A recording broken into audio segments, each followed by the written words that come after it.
But I think what really kind of sets players apart is how they handle pressure and how they handle adversity. And the mentality that I play with, I never give up. I think I can do anything. Might encounter in the industry, and how would you handle those things? First thing is take no shit.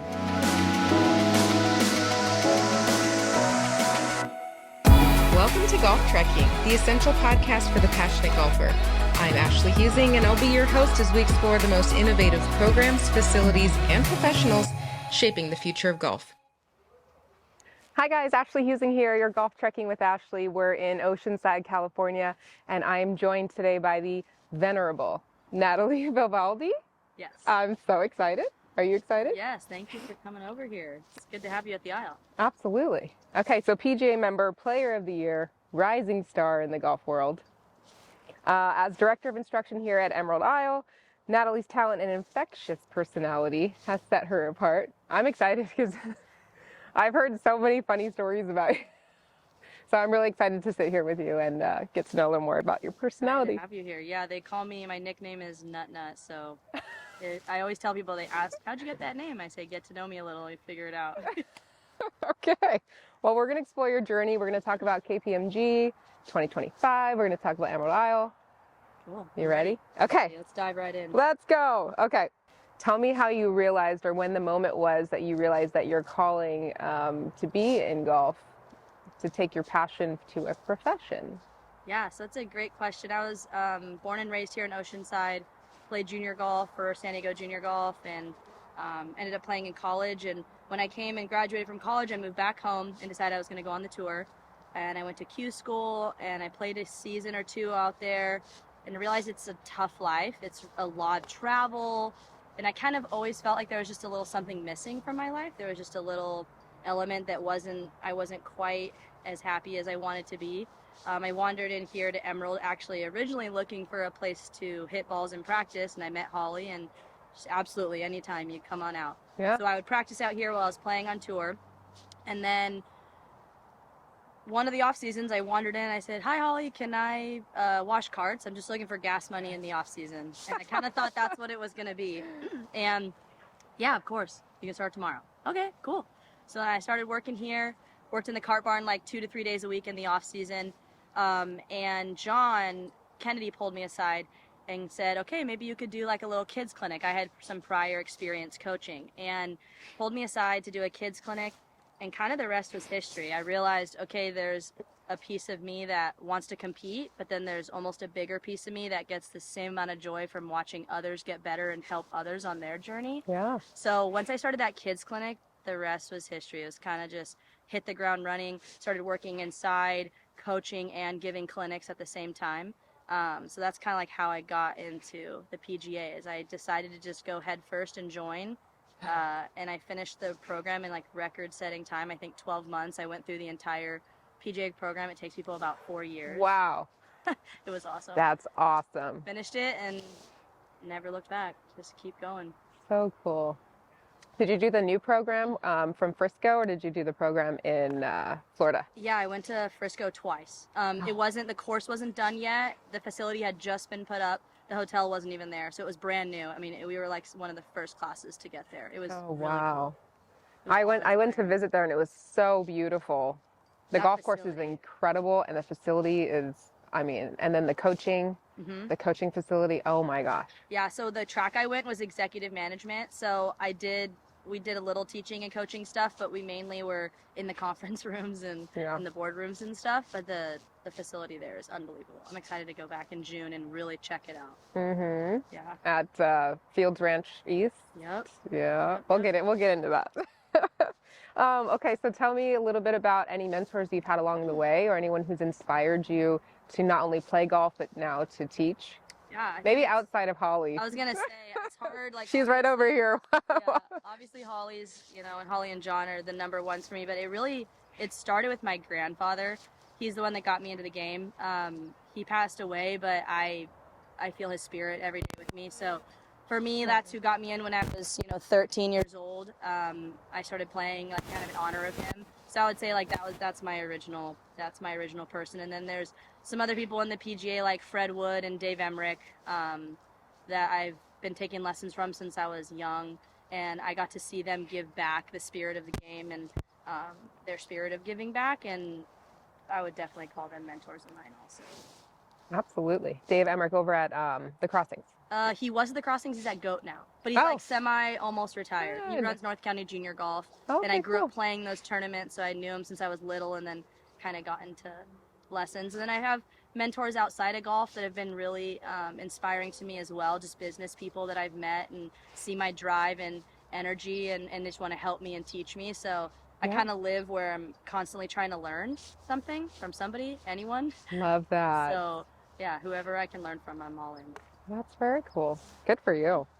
Well, we all know you're a player. That's definitely what I'm very interested to talk to you about is your player and like what's going to happen in 2025 for you, but also a huge accolade, Player of the Year. Yeah. PGA. That's very cool. Yeah. Congratulations. Second year. So there's a lot of really great players in the Southern California section. I think we're the best in the nation. We have some of the best golfers in the nation. So I definitely have some really good competition out there that keep me sharp. Absolutely. So what do you think separates the good ones from the great ones? Well, I'll start by saying I think they're all great. Golf is such a hard game. Yeah. When do you play well? When do you perform? How do you perform under pressure? How's your mental game? All those factors. But I think what really kind of sets players apart is how they handle pressure and how they handle adversity. I think that's a really big thing. Yeah. When things don't go your way, when you make bad scores or you gag one of the rounds of a tournament and you think you've lost it, how does that next day look? How does that next hole look? How does that next shot look? And for me, I never give up. It doesn't matter. I could make an 18 on a hole and I'm going to go out for birdie on the next one. So I think like what sets me apart maybe is the grit and the mentality that I play with. I never give up. I think I can do anything. I don't know why. I just feel like I can do anything. So I just go with that. I love this attitude. It's so cool. Very cool. Thank you. Okay, well, let's talk about your playing to teaching. Explain to me, I've heard a lot of great things about your instruction here. So explain to me a little bit about your teaching philosophy and what you're taking from being a student of other teaching to teaching now for your students. Yeah, so like I said, I grew up taking lessons from Fred Wood, Dave Emmerich. When I was on tour, I was working with Chris Mason. But as a golfer, I'm an observant person anyways. I'm always watching and trying to learn, like I said. So growing up on driving ranges, watching people hit, I would just kind of listen to what the coaches were saying and go, okay, that makes sense or that doesn't. So I think my brain is just full of things that I feel like have worked for people over the years and doesn't. And with my teaching philosophy, I like to teach how I learn. And one of the biggest things I teach is why. I think a lot of instructors miss that piece, is going, why do I need to do this? Why is my ball doing what it does? Why is my miss hit doing that? Why does this swing change fix it? It's one thing to tell someone to do something, but I think for a behavior to become learned, there needs to be a deeper level of understanding. So I make sure my students understand why. And a lot of that is I'll compare it to other sports or body movements, because golf, I tell people, is inherently awkward. Yeah. Like you're swinging a metal stick around yourself and you're supposed to do all these things and stay still and you're swinging it 100 miles an hour sometimes. Yeah. So it's just inherently awkward sport. So if I can bridge the gap through communication of why something's important and how it's going to fix it, I get pretty good results with people learning it faster. They don't have to sit here for 6 months and practice and practice and practice. Yeah. I see like a lot of instructors who are just teaching positions, teaching people what to do, but I think you taking that philosophy of teaching people how and why allows them to be empowered in that knowledge and then also self-correct when they're out on the golf course, because it's one thing to be able to be great on the driving range with your coach. Yep. It's a whole other thing to be able to go out there and go, all right, I'm doing this. What did Natalie say? What is my body feeling? Like, what's happening? How do I fix it? 100%. Yes. That happens all the time. I tell people all the time, if you can only figure out the answer as to why you're shanking it, when I'm here, I failed. I have not done my job as your coach. I need to teach you how to do that yourself. If I can do that, like, you will graduate from meeting me all the time or every week, and it'll be kind of checkup appointments, and then we'll work on different parts of the game. I don't like to sit on the lesson tee here on the driving range with someone for 6 months, and we're just working on our swing. I'll never do that. Like, I look at the game holistically. I have tons of clients that they'll come for a lesson. I'll sit down and be like, we really actually need to work on your mental game, don't we? What's happening here? Like, show me the scorecard and I'll notice. And I think I have a unique perspective being a player where I still am competing. So I can be like, okay, this is trending towards, like, what's happened? Where did it fall apart? I noticed that you were 2 under and then you went 12 over. Were you nervous about being under? Let's talk about why that was. Let's talk about how you can approach that mentally next time to kind of help you get through that feeling, oh no, here I'm better than I've ever done, don't want to mess this up. So I think for me, it says I got to look at everything, short game, the mental game, how you talk to yourself. Self-talk's hugely important. Yeah. So I kind of look at everything. For me, it's not just about a swing or like that person. It's about everything. You're a natural coach, natural teacher right there. Well, that was a perfect segue. Let's talk about the 2025 KPMG. Yeah. I mean, congratulations on qualifying. Thank you. I'm really, really excited. It's a dream come true for me. I'm very honored to be able to play in that. Absolutely. First major. Yeah, first official LPGA event. I played on the mini tour, which is the Symetra tour, and now the Epson tour. Yep. This is the first major, first LPGA event. What's your headspace, and how are you preparing for that big of a stage? That's Honestly, a lot. You want the honest answer? Yes, I do. We're having wine right now because I'm trying to get some honest answers out of Natalie. The truth is, to all my friends, you're all coming with me. That's the whole thing. I am focused on how many people are coming with me to Texas because I am a full believer. It takes a village. You know, this whole journey I've been on, I've been dreaming about this moment for 18 years, right? Every day you wake up, you're like, one day I want to play in an LPGA event, let alone a major. And then you wake up and one day you've done it. And it's like, well, for me, how I play in that is important, but what's really important is who I share that with. So I want a gang of people with me, just as many as that want to come to Texas are coming with me to Texas, and we'll just be a little team out there. I love it. I'll be there. I'll be there at the motorhome. I'm coming. Let's do it. I'm bringing our other friend too. Perfect. Courtney's on her way. Courtney's on her way too. Okay, well, we got to talk about what happened before during the qualification, right? Yeah, let's do it. Let's get into those hard questions. Okay, during your qualifying round. Hold on, I'm going to need some of this before this drink question. up a little. During your qualifying round for the KPMG Women's Championship, you had a stumble with a triple bogey. Every golfer's nightmare. Yeah. What lesson did that moment teach you about resilience? We obviously know you have the grit, so I know you're going to come with me with like such a great answer. And how are you planning to channel that experience when you step onto the fields at PGA Frisco in June? Great question. Golf's hard. Golf's hard. I always tell like the young girls and guys that I coach that are competitively playing, like coach messes up too, right? As good as some people may think I am, nobody's perfect. This game is so hard. I made a mental error when I made that triple bogey, and it was a really good learning lesson because I didn't need to hit driver on a hole. I was pressing when I didn't need to. So in terms of the lesson I learned, yeah, I hit a bad shot, right? But for me, I learned a mental lesson of learn when to press, learn when not to. But what I try to take away from that is on the next 2 holes, I think I did it on 16, right? You did the homework. Yeah. I think I did it 16. on 16. Yeah, 16. And 17 and 18 were tough holes. One was a long par 3 and the next was a really long par 4. And after I made that triple, I'm thinking, oh no, like I maybe just messed up my chance, but in no way, shape, or form is it gonna continue. Because I knew if I still had a chance, I needed to pull it together and not continue. So I was really, what I take away from a moment like that is I'm proud of myself, and this is what I'm gonna take to Frisco, is even though the next 2 were a little sketch, I hit some bad shots and I recovered and hit great chips and made putts, was the fact that I did that. So instead of leaving, I actually called my husband and talked. He kind of helped talk me through it, and he's going to be caddying for me in Frisco. And he's like, but you did it, and you didn't mess the next 2 holes up. Yep. It was close, but you did it. And I think with golf being 90% mental, it's so true.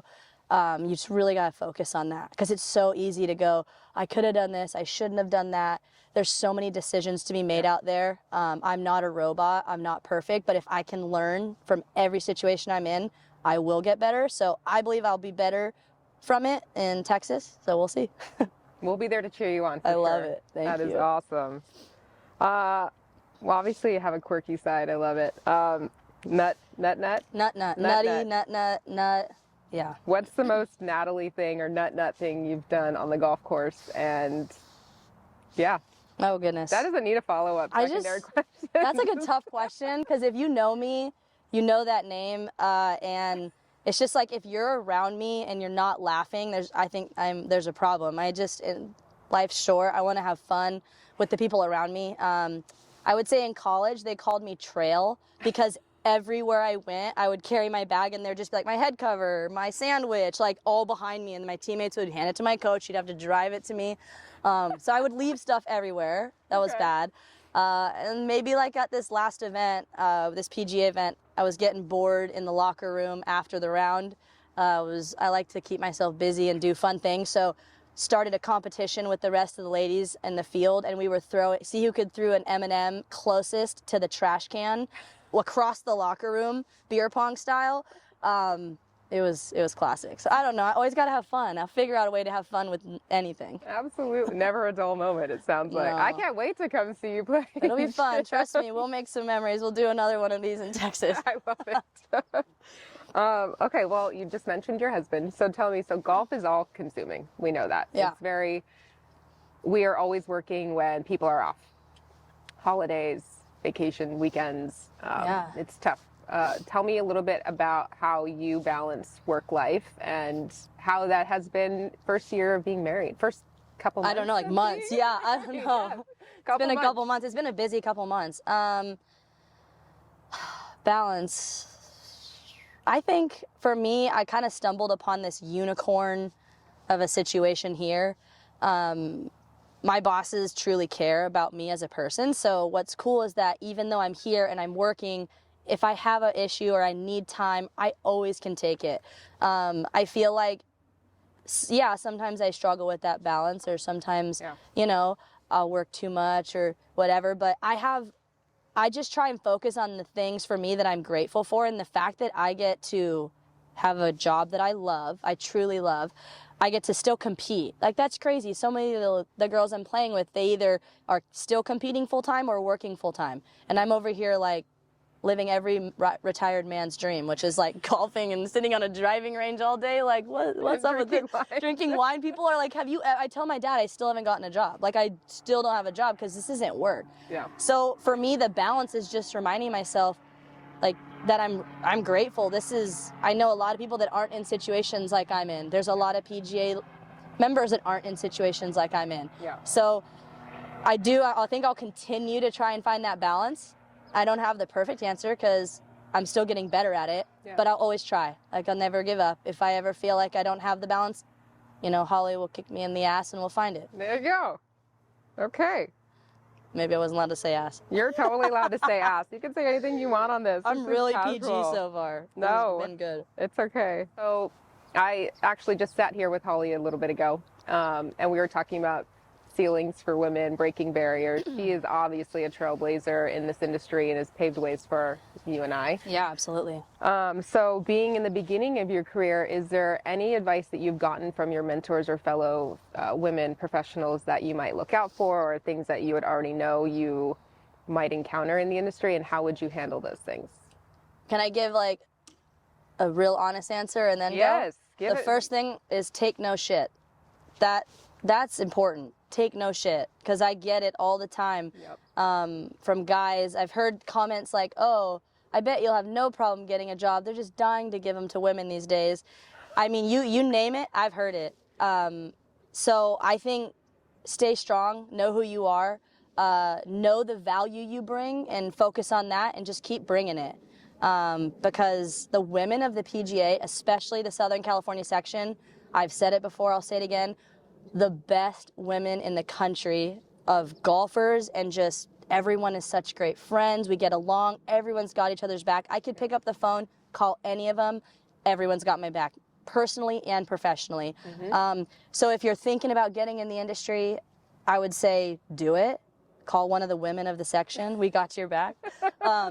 But yeah, it's just know who your mentors are. Find some people. It's going to be hard. There'll be times where you got to deal with some things, but what doesn't kill you makes you stronger. So the industry is, I think, 93% male, 7% female, which is crazy, right? We just had a meeting the other day, and they asked the women of the section to stand up. I think 7 or 8 women stood up. But in that 7 or 8, we have golf course owners, we have players of the year, we have presidents of the SCPGA, board of directors, golf professional of the year. I mean, killing it. Yeah. So I think I'm just proud to be among those, and I'm like, wow, I gotta do something. I gotta leave my mark. Look at these women are killing it. Yep. So I think we inspire each other to get better and push each other, and that's really important. Definitely. Yeah. There's a good sense of community in our section. And I mean, traveling around the country, I would say that women are, I think anyone in the golf industry, you could probably pick up, open the directory and find someone 100%. In Washington and call them, and they would absolutely help I think there's this sense of camaraderie because there's so few of us, and we know that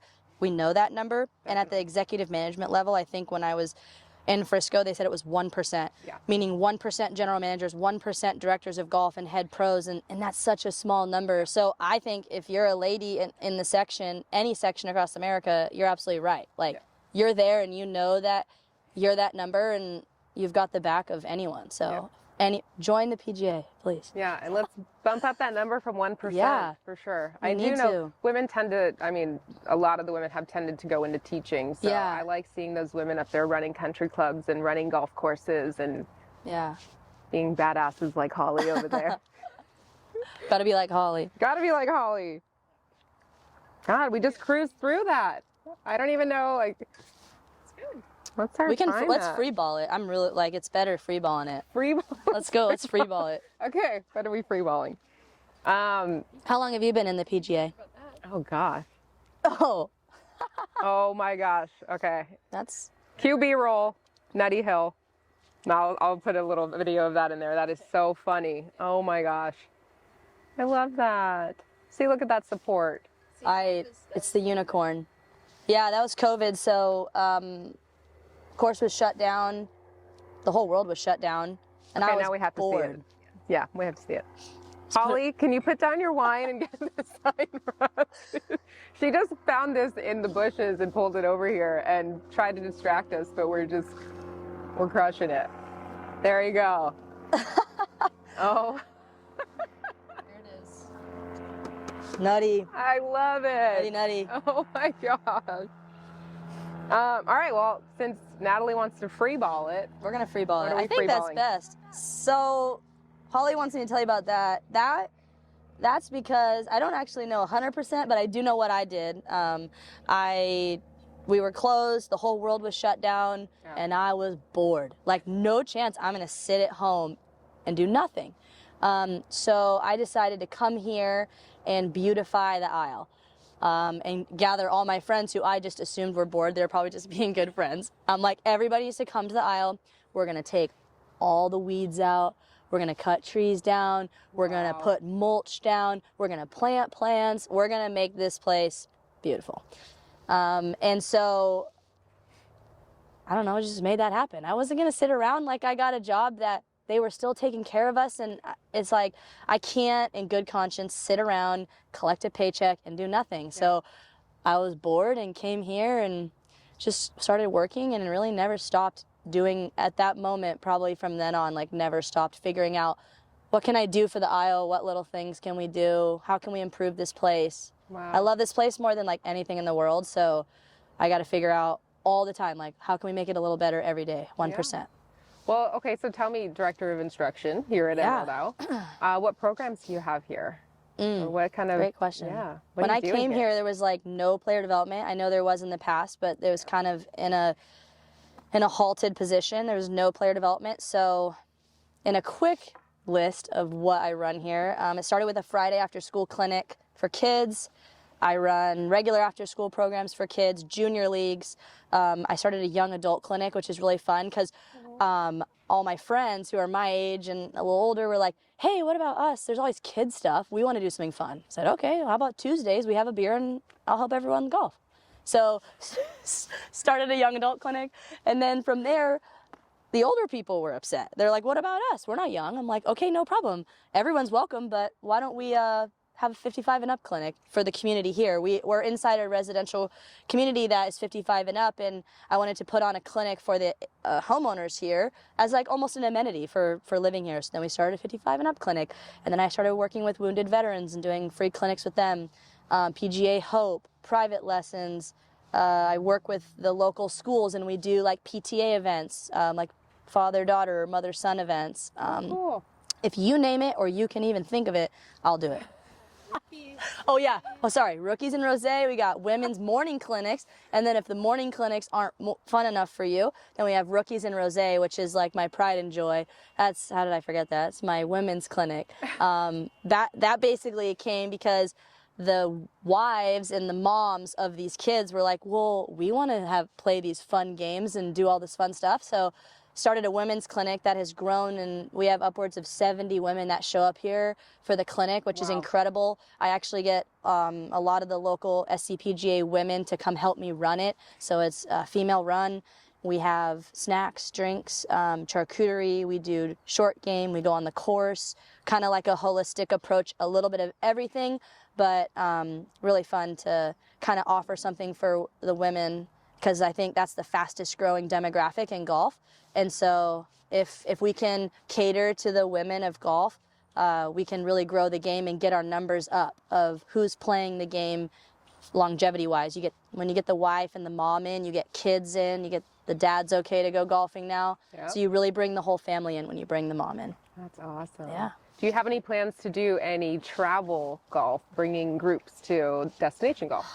Maybe. I've been told about that, like I should do that. When you talked about work-life balance, one thing I struggle with is like, I want to do everything. Yeah. Everything. Like if I could not sleep and just do everything all the time, I would. But I think I would like to do that. I have traveled and competed a lot myself. So to be able to take people somewhere, I've kind of dreamed sometimes of rookies on the road. Like what if I went to other courses and put a Rookies and Rosé event on? I got a lot of friends that are members that are head pros and, all over San Diego. It'd be fun to kind of take it on the road, and I really want to grow the game for women. That's a really big passion of mine. So we'll see.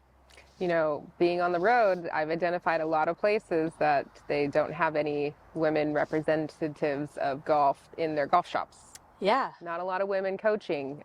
So I can put together a travel plan for you. Perfect. Let's do it. You and me. Let's do it. I love it. Bring Holly along. We'll have some fun. I got some other fun SCPGA ladies that would probably love to do that. Perfect. Yeah. Yeah. It's definitely a business model. Have to. I know some women who do it.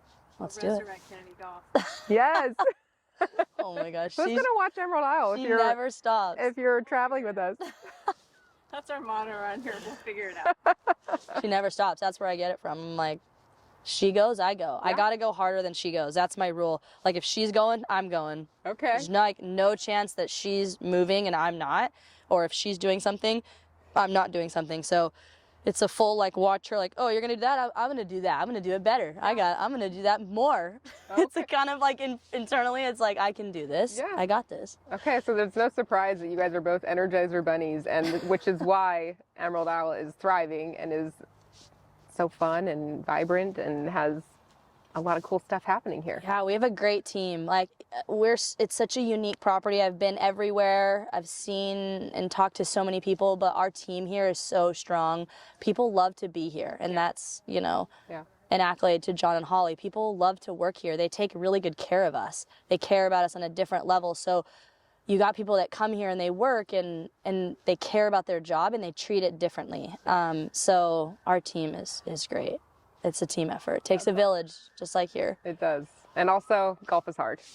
Golf is freaking hard, dude. Anyone? This is the hardest thing ever. I tell people all the time, my lessons, I'm like, this game is so stupid. Why are we doing this? Let's do this together. I have to go through this too. This game is so hard for me.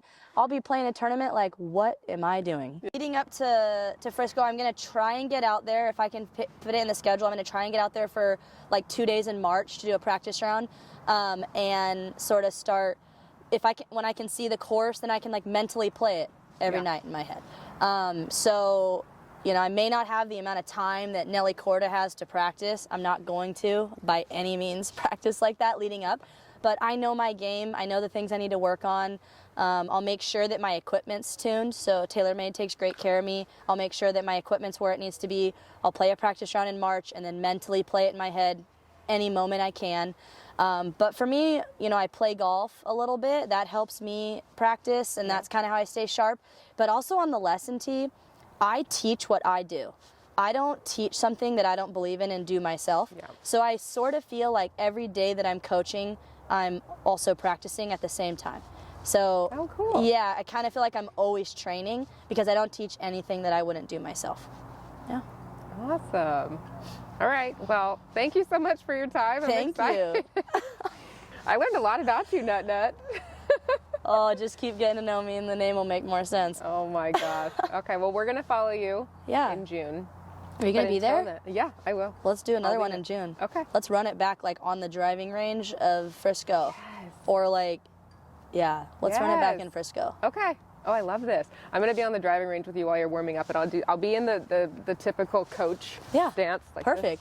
You can mic me up. Like, I will straight up talk while I hit. Like, I do not care. I'm fully expecting my friends to be rowdy. Like, I'm all in on that. All right, you I'm guys trying to heard have a it. good time. Louder the better. Let's go. Put the signs, get the big heads out. I want blowhorns, whatever. Let's go. Let's party.